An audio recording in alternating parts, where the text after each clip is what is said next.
kuma ex yake. Ndonyaya yatinonetsana kubva tichitanga kusvika pari nhasi. Ndovimba kuti ndakamuchinjira malines kanokwana ka4 asi pachingoitika zvinhu zvimwe chetezvo.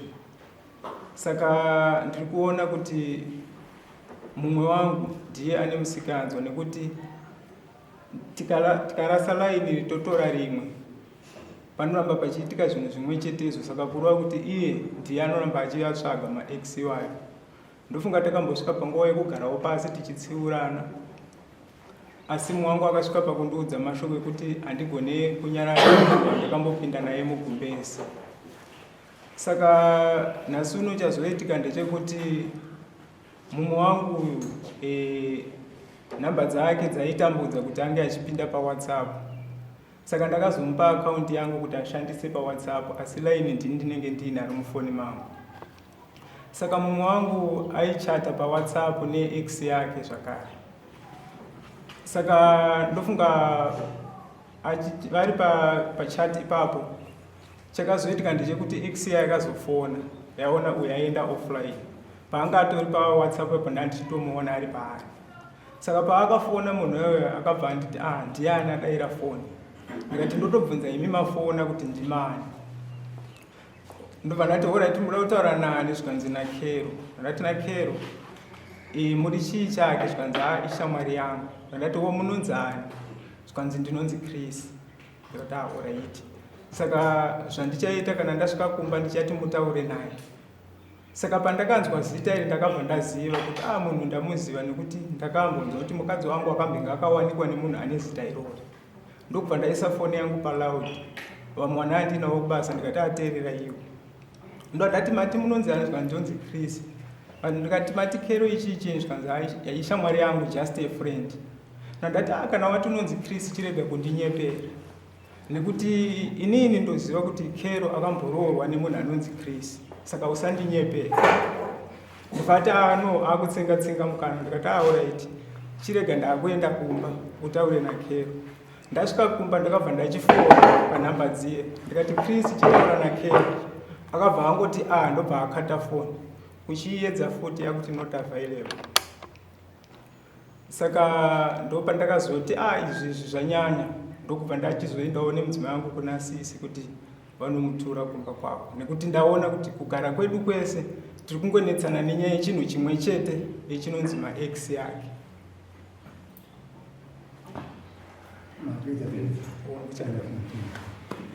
Unongodza vanoita nyaya iyi ndakudzokera kwamuri ambuya ndaenda kuti munhu wokubvunza mubvunzo wandida kuti mundifunzira hungu kana kuti kwete zvataurwa zvese izvi manga vakateerera ihungu here kana kuti kwete pane chimwe chavanogona kupikisana nacho here?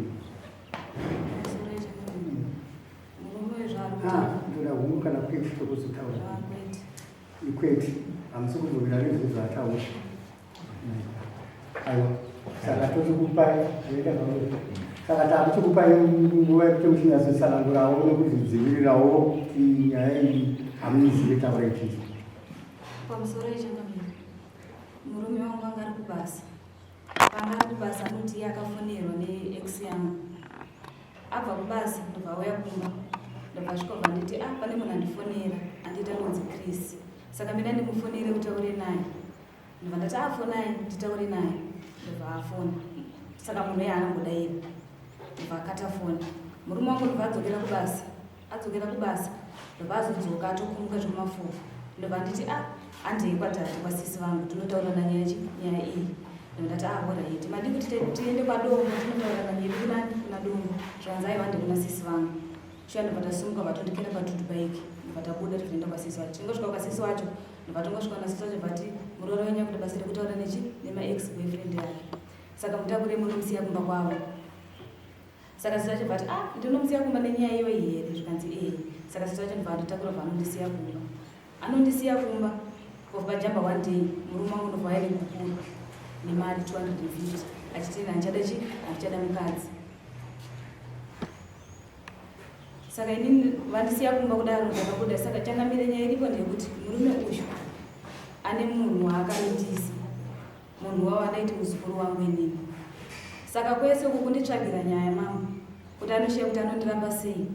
Mameseji ake ese aitaura negirlfriend ake ndinawo mufoni mangu. Ndaada kuti ndikubvunza pamusoro penyaya yemunhanhidzi Kristu. Kristu inomuziva sesani? Chris murume wandakambogara naye. Tane 8 years tasiyana. Kugara naye kwakungogara here kana kuti makatomborora? Aibve murume wangu. Aibve murume. Asi hapana here chimwe chinhu chinogona, pane chimwe here chinogona kukutadzisa iwe kuti utaura naKristu? Kutaura naye handitaure naye mama. Hamutauri naye? Handinabvira ndambotaura naye. Kubvira masiyana naKristu? Kubvira tasiyana tane 8 years tasiyana. Une vana vangani naKristu? Handinamboita mwana naKristu. Alright, ndaichida kukubvunzai. Baba vatanzi mane 3 years nemumwe mwedzi pamusoro muri pamwe chete. Asi vati ivo pamwedzi iwowo makatombotaura nemamwe ma-ex. Mune mumwe here zvakare ex wamakambotaura naye? Handina mama. Handina. Tine 4 years tagara tese nemurume.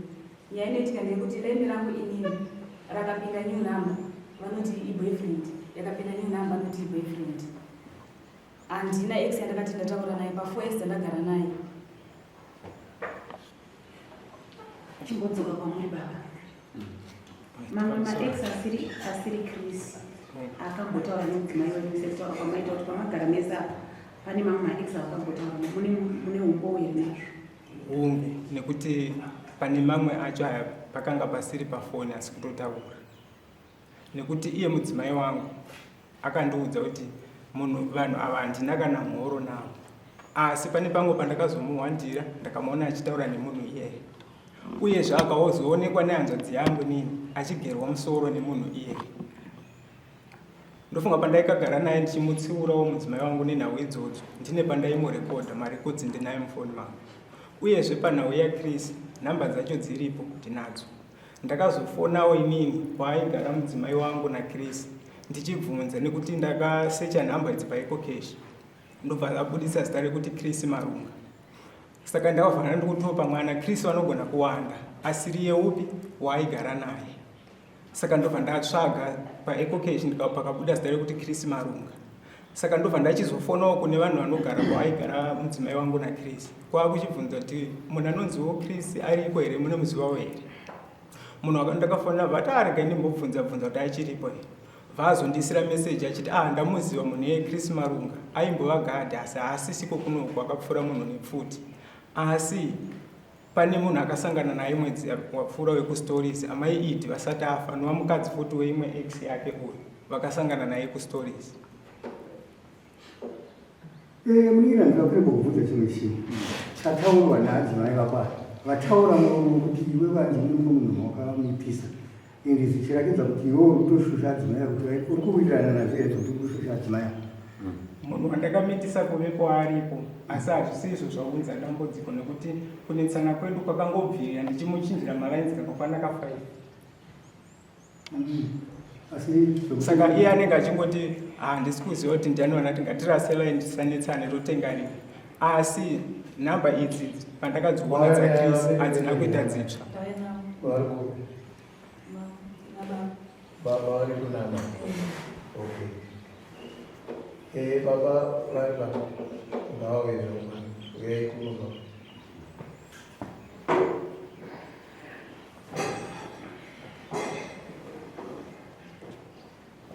Para hivi pazia.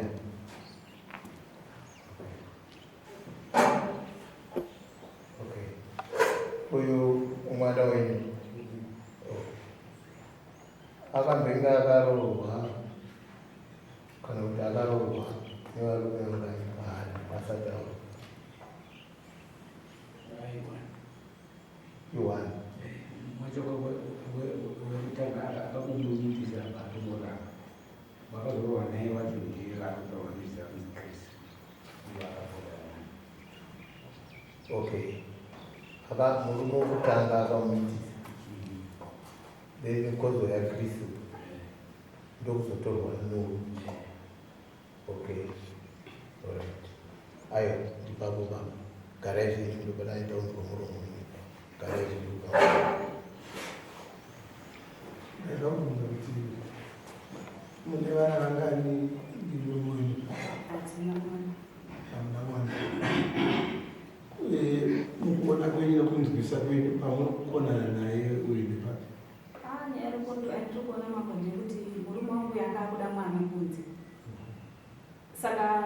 anotiisa munhu kunze ini ndisingazvizivi.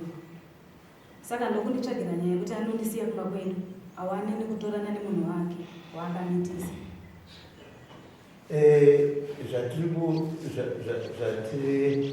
Kana tiri kudarika tiri kuda nyaya iri pakati penyu vanhu vaviri. Hatidi nyaya dzimwe dzekuti mofungidzira kuti zvakati, nokuti murume anogona kuroora vakadzi vanhu, hatiti mukadzi augona kuroora varume vaviri. Nyaya iripo pakati apa yandiri kuona ndeyaKrisi. Hatiti zvawakaroora iwewe mukadzi wako uchitorana nemukadzi wako, wakaziva kuti anga ane mumwe murume anonzi Krisi, ndizvo? Ichokwadi, pakambenge paina tafadzo pakazoya Krisi. Pakambenge paina tafadzo pozoya Krisi. Saka ini tiri kuti nyaya yakunetsa zvakanyanya inyaya yekuti ari kufambidzana naKrisi, ari kutaura naKrisi pafoni, iye achizviramba. Right. Zvatinenge tichitarisira ndezvekuti munhu kana achinge ane mukadzi, achinge ane mudzimai wake waakasiyana naye, asi pane mwana, hatiti mwana ndiye anobatanidza chii? Pamwe pane zvinenge zvichidiwa pamwana, hatiti zvino kana panga pasina mwana kana pachinge pasina mwana unenge wakutaurira naye chii?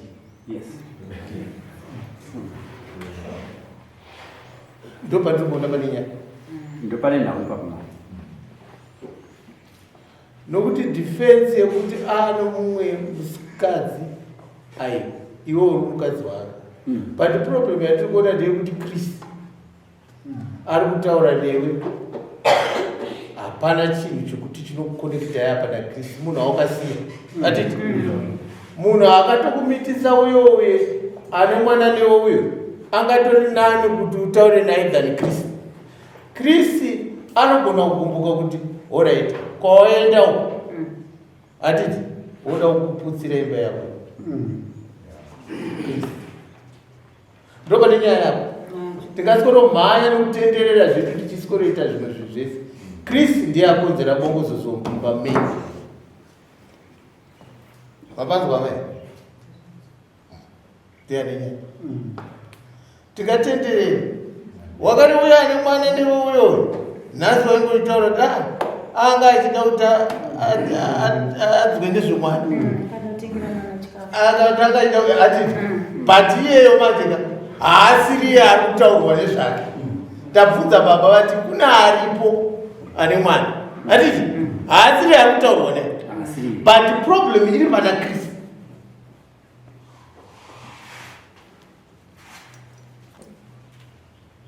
Hatindizvo saka amen. Tonzwa kwamuri baba masamoni nenyu panapa riri kutaura kuti verenga futi uya kudarira achangamire nyashuri tibudirana pachena maererano nemagariro atiri kuita kuti tichiri mukadzi nemurume here. Hamusisina magariro akanaka, hatiti hamusisina magariro akanaka. Nyaya yamuri kudai kuti mubudirane pachena ndiyo mabudirane pachena yaKrisi. Hazvo nyaya yaKrisi ndiyo mabudirane pachena. Zviri kwauri baba, mudzimai wako ndiye isi tinonzwa kwauri dare rinere harirambanisi vanhu. Asi ndimunouya zvinesi taanditsvaga nyaya kuti chakonzera kuti titi isusu chapedza munda mangu chii? Aya matsimba aKrisi aonekwa. Matsimba ebhebho uchaona matsimba aKrisi ndo abatika, ndo akonzera bongozozo mumba medu. Zvino hatisi kuziva kuti toita sei, totonzwa kwauri iyewe. Chokwadi Krisi ndiye ane nhawi kristu amene ndikadzokere mashure mbicha ndokubvunza kune munhu imugere kumapurasi mugere kuri kwakadii mugere pakomboni imwe chete here kana mumagara anogara kwake mugere kuri kwakadii anzi asisipo kwaimbogara imunogarira papa munogarira musitrus mazuva citrus umu handiti umu iye anga ari musitrus imo panext farm asi iri area yemazuuyo handiti asi anzi akazopfura munhu ndobva azo mumaorange imo mumaorange ndobva abuda basa Kawai. kureva kwokuti kwaakaenda kuti vaizwana nemukadzi vadiki saka wangu uyu ndiye anotaura naye nekuti tikachinja nhamba uyo haagone kurota nhamba dzeuyu Chris kuti izwa kamuningina nauri kuda kuidzidziswa ndemunyatsobuda nepachena kuri kungotaura chete iwe rufungidzo kuti vari kudana naChris ichokwadi kuti havana kusiyana nekuti kana vachimbotaura vese vanotaura nyaya dzei vanhu vakambogara vese uyo akandiudza kuti haagone kunyararira munhu waakambopinda naye mugumbezi ndokuti angaita kuti anonyara munhu akapinda nemugumbezi handiti iyo zvakabva kupa simba kuzoti vari vese vachibudanana shiri nemuriro airegedza asi kuvabata una kuvabata mabatiro ndo andakatoita iwaya nekuti cheating haitangire pakuti wabata vanhu nedhendedi inotangira pakutotaura ipapo kupa varume vese vese nhamba chaiko kuchita zvakanaka ipapo tiri kunyatsopanzwisisa saka iwe wadzorerwa nyaya kuna mama nyaya yaiswa pachena yanyatsojekesa vabvuma kuti nini ndakambonana nani naChris iwe wata malaini ako anokwana kuita 4 nhamba dzaChris dzichidzoka the same thing saka nyaya yadzorerwa kwauri iwe pasamani pako kuti huya tibudirane pachena saka iwewe nyaya yakwauri ndiwe wakuchitaura zvauri kuda dare ronzwa kubva pauri tinotenda tangamira inini kuti tienderere mberi tichigarisana nemudzimai handichakwanise nekuti kuvimbika chaiko paari hapasisina gumisire tichakuvadzana kana kuurayana saka ngatinini ayo zvisati zvasvika kure tisina kubva tapanana mavanga zviri nani tingoti aziva kwake iye kana achiendererawo mberi naChris waenderera alright pakanaka muonawo kuona iyo asi pamweri wokufuma kwanga waroora here mukadzi wavo kusiya akwete wanga usiya mwana munhu angosiyiwa chete hatiri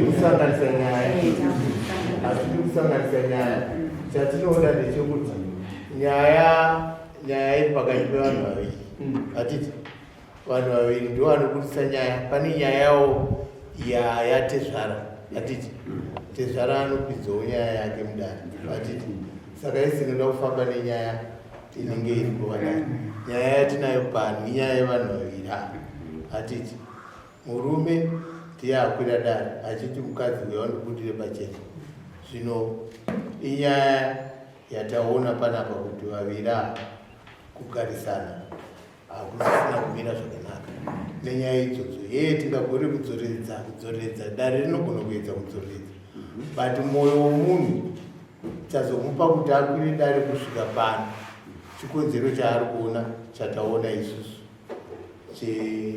chemukomana wakanga akamutora ndiye padzokopoipa kufambidzana kwavari kuita zvino murume ari kutaura kuti ini handichada mukadzi ndo zvataura ari kutaura kuti handichada mukadzi saka isusu daredu hatingaende tichiramba tichitaura asi munhu anoroora nokuramba ndiye murume zvino pamwe mudzimai anogona kutaurawo iye mashoko ake murume ataura mashoko ake haataura hatiti tizvitaanzwa saka isi akuda kunzwa wadzimai mashoko avo kuti murume uyu ari kutaura kuti isi hatichakwanisa kugarisana nenhau iyoyo unotokudii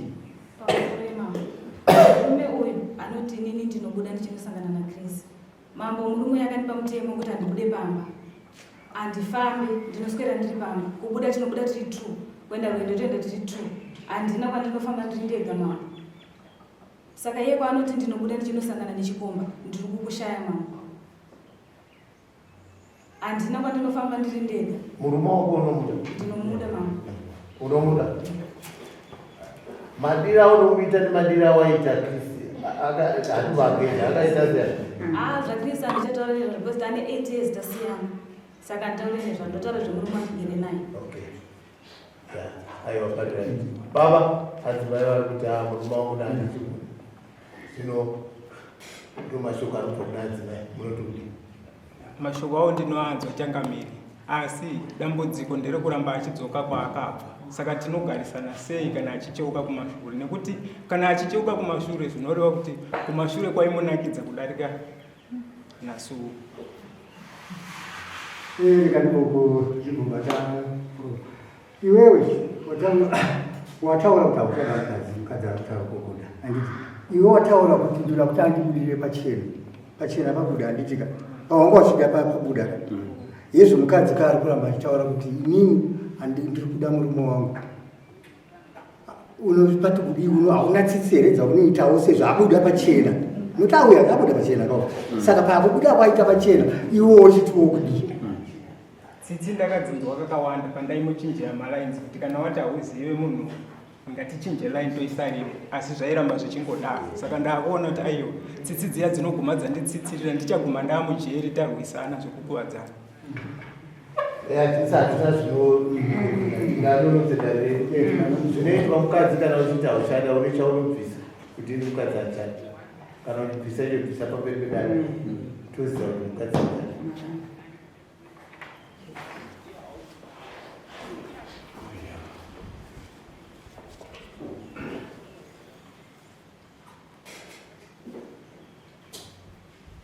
imali zvakabata itora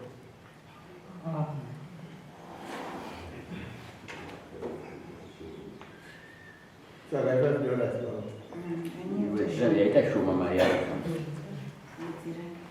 ndiyo yandingori nayo parizvo onaka munhu anga wakambanaikirawo pesa handina zvechokwadi dora handina $5 handina $5 endai munoona nehama dzenyu tsvage mari tombopedza dzimwe nyaya inosvika pa5 baba tinokupa nguva itai tsvage mari dzekubhadhara zvakaisvika pa5.